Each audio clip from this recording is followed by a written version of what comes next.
You thought he was done? You thought the takes were too hot to handle?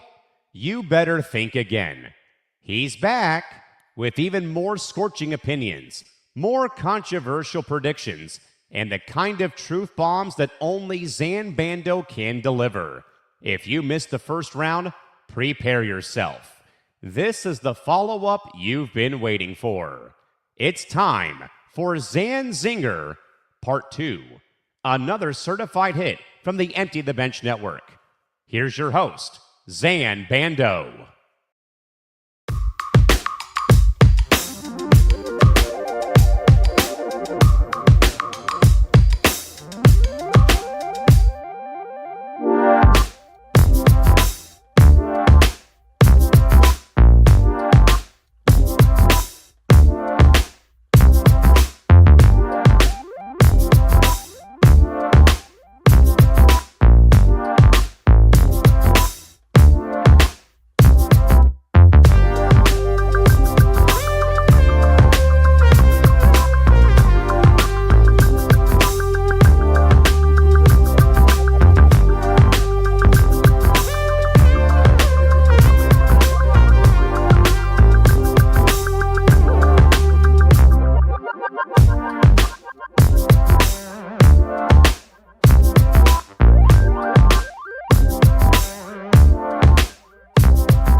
Good morning, everyone, and welcome to the first Sunday in August. Glad to be back with you guys this week. As always, thank you so much for joining me. I greatly appreciate it. My name is Zain Bando, and once again, we are here to Zain Zinger Part 2. Hope you all are having a wonderful Sunday here. The weather is a lot better than what it was when I was on here yesterday, but nonetheless, we move on, we live and we learn from that. And better weather in Chicago usually means that the summer is at its peak, which I think the summer peak here is already passed. There's going to be some hot days over the next couple of days. The Cubs play the Yankees today. I was supposed to be at the game, but some things popped up. But we will be at the Cubs game on Tuesday against the Dodgers. It's a Tuesday night national TV game, in fact. So that should be very fun. But nonetheless, that's not fully related to this. This is Zain Zinger Part 2. Again, my name is Zain Bando, the host of Bando's Breakdowns.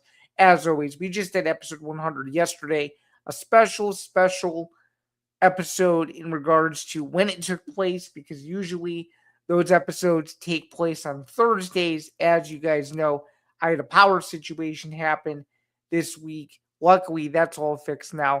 And if you're looking for episode 101, that'll be on Friday, because I actually am going to 2 Cubs games in the span of 48 hours. The second one is going to be a little bit more special because, there's a bit of a twist to that, which I may tease on social media a little bit later on. I'd rather not discuss it publicly here, but there is a fun twist to it. So without further ado, let's get into the show. Make sure to like, follow, and subscribe to the ETB Network. To do so, go to youtube.com/ETB Network. Would be greatly appreciated if you guys hit that like button, hit that subscribe button. That way everybody knows where they can find all of our content. We have 17 different shows on the catalog as of right now. Tons of different topics from my show, Bando's Breakdowns, which is mostly Chicago sports, Big Ten sports, of course, and obviously combat sports.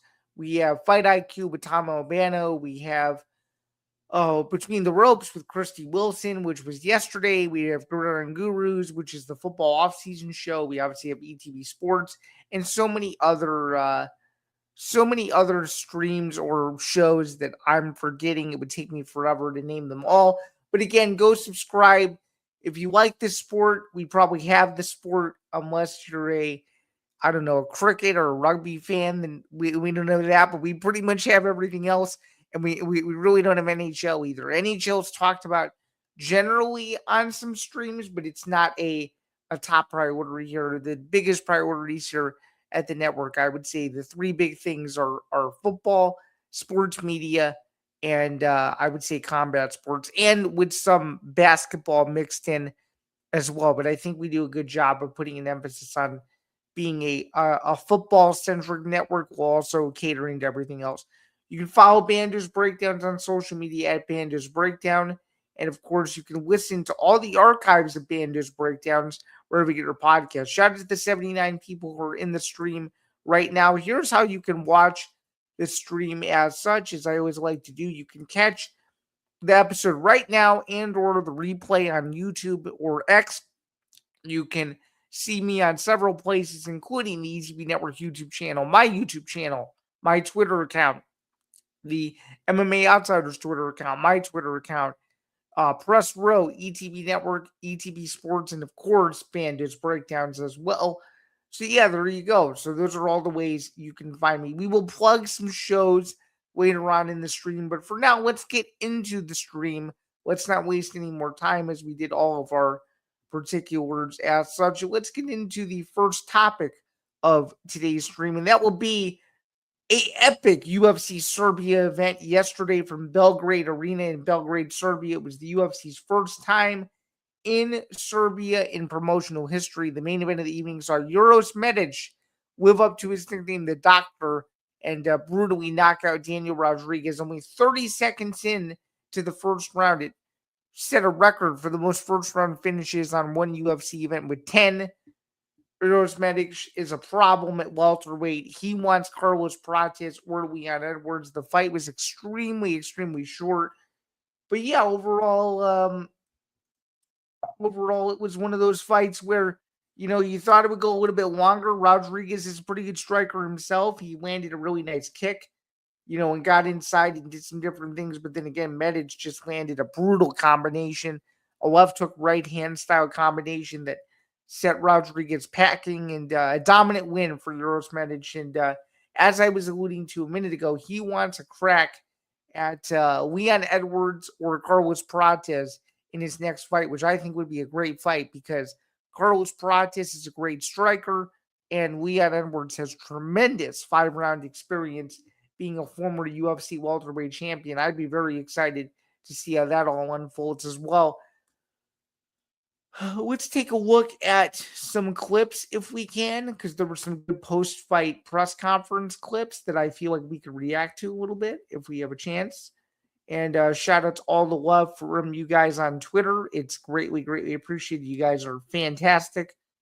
It's been a weird week, but it's been a good week, man. And we'll see what happens. Let's take a look at some clips here. Let's look at this 11-second beauty from Dana White. This is a elephant in the room type of clip, if you will. Let's take a look at this here for just a second, as he was only speaking to the media for about 8 minutes or so, which is interesting just because he usually stays a bit longer. But let's share screen here. Let's pop this thing up. Dana White at the post-fight press conference. The big elephant in the room. What's going to happen with Usman Nurmagomedov had a big win on Friday against Archie Colgan. This is what Dana White said to the media afterward. And last one from me, Usman Nurmagomedov has finished his contract with PFL. Is that someone you'd be interested in signing and bringing to the UFC? Sure.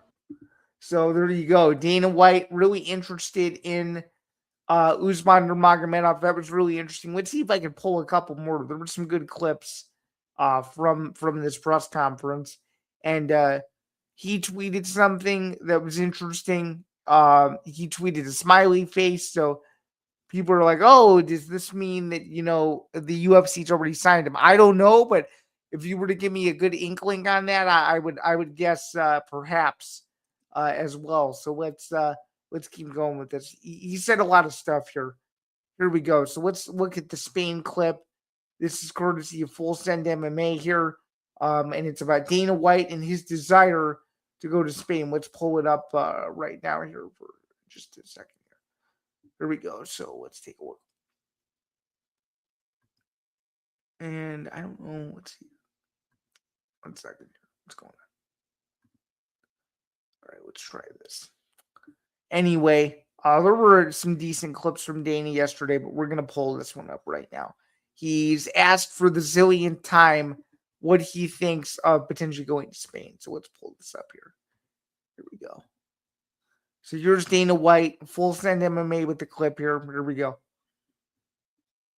to do a fight night in Spain or a numbered event in Spain, or we would have done it already. Rarely do I talk about things that we don't do. I don't know if I've ever, other than Spain. But it's not easy to get into Spain, but we're gonna figure it out. So then he goes on. Oh, I guess I'll just play the end of it, because then he goes on to admit that it actually is kind of easier to get into Spain than it may look here. Amazing. One last question for me. Since I'm Italian, I've already asked you this question. Oh no, this is the Italy comment. In London. Actually, it is kind of easy to get into Spain, isn't it? But not. We've had a tough time. Sorry. So there you go. So he had some interesting sound bites at the press conference yesterday. Oh shoot, let me put this back in.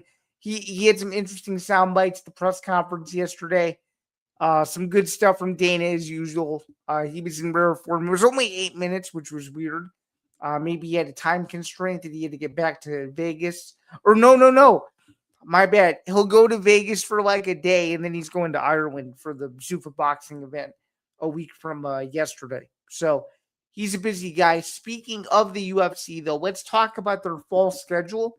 It's starting to come into form. So let me kind of give you a lowdown of what's coming up in the fall. So this coming Saturday, they're back at the Apex. Dana won't be at this one. It's the Quillen Salkild main event at the Apex. Then the following week, they go to Philadelphia for UFC 330. That's Islam Makhachev versus Ian Gary, which is a very interesting fight. That's for the welterweight championship. And the co-main event, of course, is Mackenzie Dern versus Jillian Robertson. And then looking over at the following week, you have a UFC event in Sacramento, which is the UFC's first trip to Sacramento in a long time. Let's take a look at this here. Anthony Hernandez against RoboCop. That's on August 22nd. That'll be a decent one. Then we got UFC Shanghai the next week. Then after that, we have the debut of Parnas against Dan Hooker in Paris. And then finally, the newest fight that was just announced for Noche UFC on September 12th in Glendale, Arizona, is Gene Silva versus Yair Rodriguez in the main event. That's a 5-round main event. Then it gets a little murky. The following week is UFC 331, which is going to be presumably Charles Oliveira versus Arman Tarzukian, and reports are now coming out that it is for no titles at all. No BMF, no interim titles.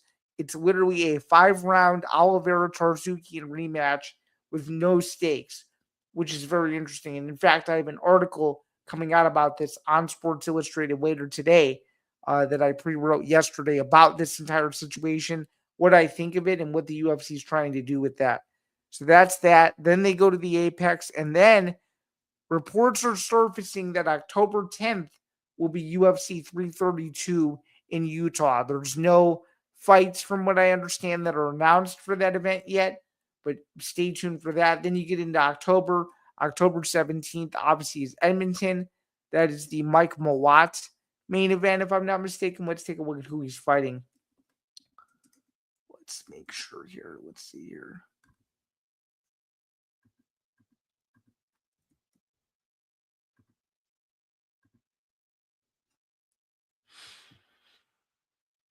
Yeah, the UFC back in Edmonton. This has become like a regular thing, them going to Canada in mid-fall. It's been a regular occurrence. They were just in Winnipeg earlier this year, so good to see them go back to Canada again. Mike Mawat, 14-2. His next fight is against Joaquin Buckley. That's the main event. And my bad, that's October 17th. I may have said November by accident. If I did, I meant to say October 17th. In Edmonton. Then the following week, of course, is the aforementioned UFC 333 event in Abu Dhabi, which they have not announced a main event for as of yet. Then there are rumblings that the Tyson Fury-Anthony Joshua fight will be taking place November 14th, which could only leave one option for the UFC to do its numbered event for November, which would be November 7th. So that's not confirmed, but people are trying to connect the dots to say that that is a possibility there. So that is the UFC fall schedule. Just to recap, they're going all over the map. Las Vegas, Philadelphia, Sacramento, Shanghai, China, Paris, France, Glendale, Arizona, Los Angeles, California, Apex, and then 2 weeks later, October 10th in Utah. So the UFC is going everywhere, mainly staying on the West Coast, with the only East Coast show as of now is the Philadelphia numbered event that features, of course, Makhachev versus Machado Gary. So there's that as well.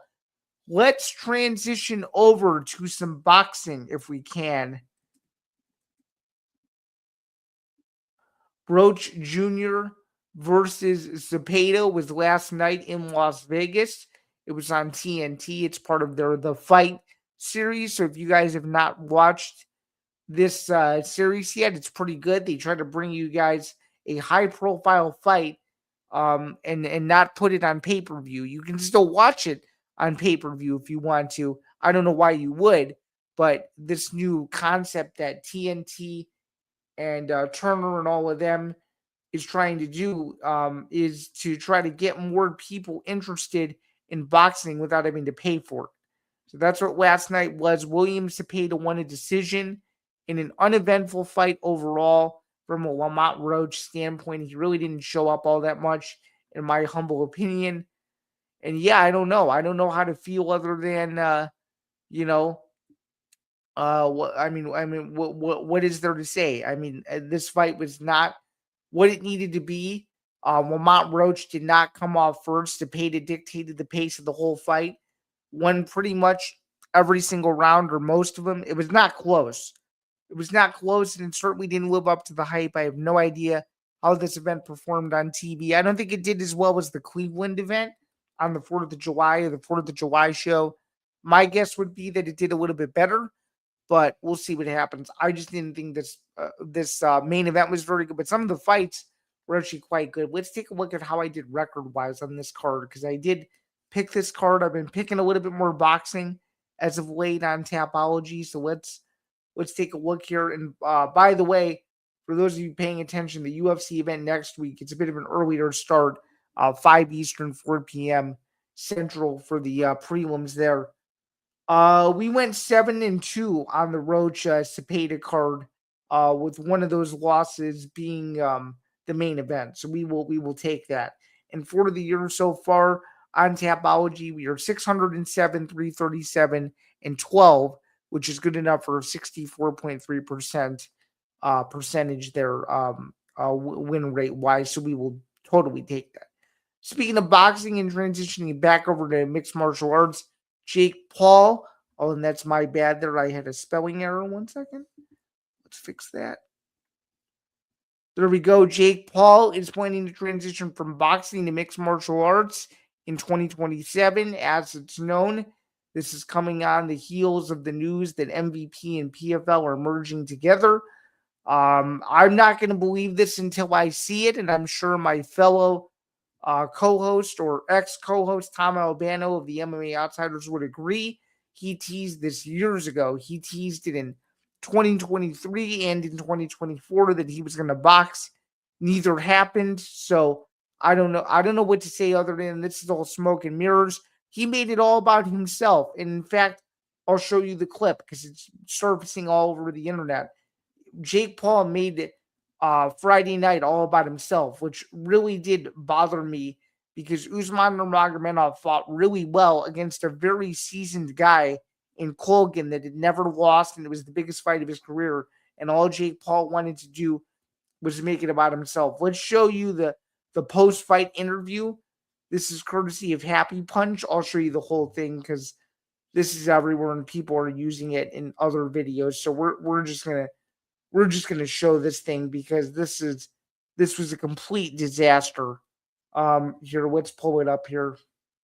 This is it. Usman Nurmagomedov after beating Archie Colgan in a dominant win, and this is all Jake Paul wants to do. Listen to this. Usman, talk to me about what comes next for you. We'll see. Just engage you. Like, come on, We'll dude. see what's going on. It was my last fight, and MVP, they always talk, trash talk a little bit about He's that right. guy, he doesn't pay. Now we're going to see how they want to pay. It's true. He's right. He's 100% Okay, right. congrats for MVP and PFL, yeah? Yes, this is first of all. What about the bonus, brother? First round, knockout. Here's what we say. Next fight, we're watching. Everyone tune in. Next fight, if you get a knockout, I buy you a car. Brother, let's talk about today because we don't know what's gonna tomorrow. But we want the future. Come on. Congratulations. Thanks so much. Hey, you might get the bonus. Come on. Okay, thank you. We're invested in his whole team. See, This he's is why getting we love booed, this and sport. he This is why deserves to we're get booed, to be backing quite him. honest with you. This is why we're total here tonight. bullshit. I love the booze. Total bullshit. I love the hate. It fuels everything that we're doing. This is the guy. Everyone can be mad at me. It's so funny. Like, this shit is so funny to me. This is the guy. This is the center of attention. Everyone's mad at me. They can boo me. They're Look mad this at guy. you, Look dude, at because what you he's ruined his doing. post-fight Channel interview. this energy. Channel Come this on, hate man. into what he's doing. We're backing in. PFL just turned into MVP. This guy is on a different platform. He's the best in the fucking world. He's the best in the world. Justin Gaethje's over there. Honestly, I think he would make light work of Gaethje. So Come I on, love man. you, Justin, but ladies and gentlemen, make some noise. The Just so stupid. I mean, you want to talk about just classless? Like this was as classless as you could possibly get. I mean, you can't go in there and praise a guy. It's one thing to go in there and praise a guy and say, hey, you fought a great fight, whatever. Let's talk after. He wanted to make it all about himself. This was totally posed up. I mean, I don't know. I don't know how anybody can be okay with the way Jake Paul handled himself this past Friday. I think he made himself look really bad. And if for whatever reason Usman decides not to sign with the UFC, or excuse me, if Usman decides to sign with the UFC, rather, we'll know the reason why, and it's because Jake Paul ruined the experience for him. So that's how I feel about it, and I'm not going to believe this headline until I see it happen. He's got to fight first and actually step his big toe in the cage before I can believe that he's fighting in MMA, because I think he would get schooled in mixed martial arts, and I think a lot of people would agree with that. Moving over to some hockey, we don't really talk about this, but we'll keep this brief. The Columbus Blue Jackets announced earlier this week that they will be simulcasting their games on radio and TV, meaning the same call of every Columbus Blue Jackets game is going to be on both mediums. This does not make any sense to me at all. Radio is radio, TV is TV. When you're on the radio, you have to describe everything that's going on in real time because you're assuming that nobody can see you. Now it's different. A lot of people like to sync the games up. But for most people, if they're listening on the radio, they're in their car, they're driving home, they're going somewhere, they're doing whatever, you have to visually describe, paint a picture, as they say, of what's going on the ice. On TV, you can let the game kind of do the talking a little bit. You can speak when you feel you need to. You can call the game, but you're doing it in such a way to where you're not over analyzing every detail. And I think the Blue Jackets, unfortunately, missed the boat here with this one. And to me, extremely disappointed in their efforts to not try to put a little bit more emphasis on their, honing in on having two different broadcast teams is really my point. So that's how I feel about that. And finally, let's go into plugging some stuff for the network as we're getting closer to the end of the stream here, if we can, and getting in there with this here. So here we go. Let's move over now and discuss some other things on the network itself. Before we do that, though, please be sure to like, follow, and subscribe. A good stream overall today. We had 90 people in here. We'll plug some more network stuff here in the next couple minutes here, but like, follow, and subscribe. Do so. Go to youtube.com/network. Follow the show on social media at Bando's Breakdown. Obviously, make sure to like and subscribe. My name is Zain Bando. I'm a sports journalist and ETV Network host. And I want to tell you guys something very important before we get into the network reads here. I wrote 101 stories this past month across college football, college basketball, and combat sports. If you want to see all the stuff I did, go to the Sporting News, go to On Sports Illustrated, go to Field Level Media. All my work is there. You can also find my work in one place. It's all3.com. That's only where my articles are. My article archive is. We are still in the middle of building that pitch website that I keep teasing. It'll be later this month, I promise. But if you want any of my content, go to those places. You can go to my link tree. You can go find all that stuff as I'm posting almost every single day. So if you want more content, go find me. You can follow me on social media. I just built a huge thread of all the content I got from Big Ten Media Day. All the clips are posted to Twitter right now, so it's good. We got about a bunch of different sound bites. Ryan Day, Dan Lanning, Josh Whitman, Brett Bielema, Lincoln Riley, Pat Fitzgerald, and of course Luke Fickle. So there you go. So a lot of clips there, some good stuff there as always. And sure enough, we'll see what happens as the season gets closer. But Big Ten Media Days were awesome. If you guys haven't had a chance to go to them and you're a member of the media, you should do so in the near future, as we just hit 100 people in here. Shout out to the 100 people who made it today. Really appreciate it. But yeah, go check out all my stuff. Follow me on socials if you have not. And let's get into some reads here as we're getting closer and closer to the football season. Here, let's start to plug some of these shows if we can. But before we do that, though, let's get into some other stuff as well. Let me take this off the screen and let's drop this over here as well. Actually, let's pop this up because it's promoting the network. So again, youtube.com/ETB Network. Let's plug some shows here if we can. Starting out with the ETB Lounge, which returns tonight. The ETB Lounge with Kellen McCorg and Nick DiMartino. The weekend is almost over, but the conversation is just heating up. Kick back and join the ETB Lounge with Kellen McCorg and Nick DiMartino every Sunday night at 9 p.m. Eastern, 6 p.m. Pacific. Join us for a 3-hour live format where we unite the full panel of ETB hosts to break down a pivotal day in sports, from the prestige narratives of major championships and MLB afternoon slates to the chaos of the NBA playoff picture. We cover it all. Whether you're here for the happy hour prestige or the spillage, where we roast the day's biggest blunders and gambling bad beats, the lounge is your home for sports therapy. Again, as it says on the screen, youtube.com/ETB NETWORK, as we're slowly but surely approaching 3,000 watch hours. Let's plug this here. So here we go. So the football forecast returns for yet another season. Looking at your weekend radar, there's a massive storm system brewing, and it's bringing a heavy downfall of sharp picks and cold, hard spreads. Forget the boring old school pregame coverage. There isn't your granddaddy's regular NFL talk show. You need the ultimate weekend outlook before you lay a single dollar, and that means tuning into the football forecast on ETB Network. Lead meteorologist and football insider Johnny Montalbano and the entire ETB football crew, which I'm also part of, break down every matchup on the board, from high-pressure defense to low-temperature upset alerts. They're delivering a 100% chance of high-value points against the spread. Don't get caught up in the rain on a Sunday. Catch the football forecast every Friday during the NFL season. That's right. Live every Friday during the NFL season at 7 p.m. Eastern, 4 p.m. Pacific, right here on the ETB Network. Get your forecast, track the lines, and weather the storm all season long, with Week 1 premiering September 11th. And unfortunately, I'm not going to be on this one or that one because I will be getting my wisdom teeth out. In fact, I'll be missing 3 out of the first 4 weeks. 1 week due to a wedding and the other week due to a Gridiron Grades Gala, which I go to every year. So you'll see me on the rest of them for the remainder of the season, except for like 1 week in November. But outside of that, there it is.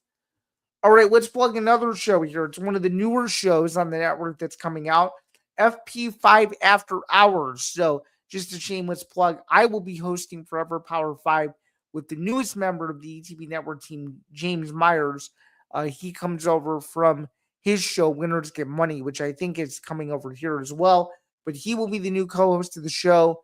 Looking forward to doing it with him. But for those of you who missed Nick DiMartino and his analysis, you will get it on FP5 After Hours. When the final whistle blows and the last West Coast game wraps up. The college football Saturday isn't over. It's time to head to the post-game breakdown. Get ready for FP5 After Hours with Nick DiMartino, coming to you every weekend this college football season. When the wild upsets, late night coverage, and Saturday madness wraps up, Nick DiMartino takes the desk to break down everything that went down across the country, from the biggest statement wins to the bad beats that broke your heart. Nick has you covered with fast-paced analysis, reactions, and instant fallout from sunrise to late night. Don't go to sleep without getting the final word on Saturday's action. Catch FP5 After Hours with Nick DiMartino premiering September 5th every Saturday during college football season, only on the ETV network. Subscribe today. Lock in, wait, stay locked in, and recap the chaos. All right, let's plug in one more. Why not?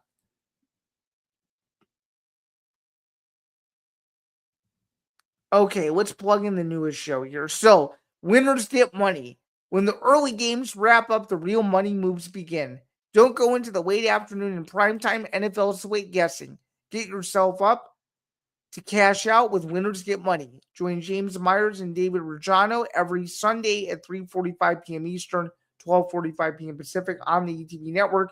James and David take you straight into the fire with live spreads, real-time over-unders, sharp player props, and live look-ins to every game action as it happens across the NFL. Unfortunately, because playback does not exist, this is just a side note away from the read. You won't be able to watch the games on screen with the guys, but any TV setup or streaming setup you have during NFL season, you can watch these guys live react to the games as they happen. Whether you need a second half hedge or a primetime lock, they're breaking down the board to keep you ahead of the sports books. Lock in your Sunday slate with the guys who know how to finish in the green. Catch Winners Get Money with James Myers and David Rajano every Sunday at 3:45 p.m. Eastern, only on the Empty the Bench podcast network. Be sure to subscribe today, youtube.com/ETB network. And screw it. We'll plug one more football show because why the heck not? Because we're in the off season right now, let's do this. Gridiron Gurus. Ditch the traditional broadcast desk and fire up the grill. It's time to tailgate. Ditch your dad's boring old school actually, this is Gridiron Gurus in season, the off season shows right now. But this is a perfect segue. The Gridiron Gurus will remain put during the regular season. So following my show, which is Dan Zinger Part 2, which I will be joined by Will Charlton in the second half of the stream every Sunday, beginning this fall to recap college football. These guys will come on after me. Ditch your dad's boring old school pregame show and get locked in with Gridiron Gurus on the ETB network. Join Grant Winsauer, Ben Cruz, and Michael Rapolo every Sunday at noon Eastern, 9 a.m. Pacific for the ultimate Sunday morning kickoff tailgate. Grant, Ben, and Michael give you everything you need in the final hour before kickoff, last-minute fantasy sit and start advice, sharp betting lines, crucial weather conditions, and real-time injury news that could make or break your Sunday slate. Don't set your lineups or lock in your bets on autopilot. Join the tailgate, get the edge, and win your Sunday.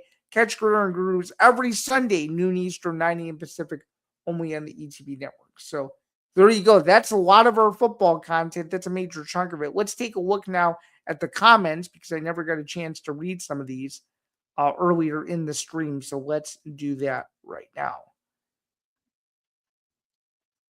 Actually, we have no comments to read, but we did get a bunch of reposts. So shout out to you guys for reposting today's stream. So with that, that'll do it. My name is Sam Bando. Thank you so much for joining me today. 101 people in the stream. As usual, this has been a Sunday ritual for a long, long time. We've hit over 50 plus of these streams alone in the Zinger Part 2 catalog.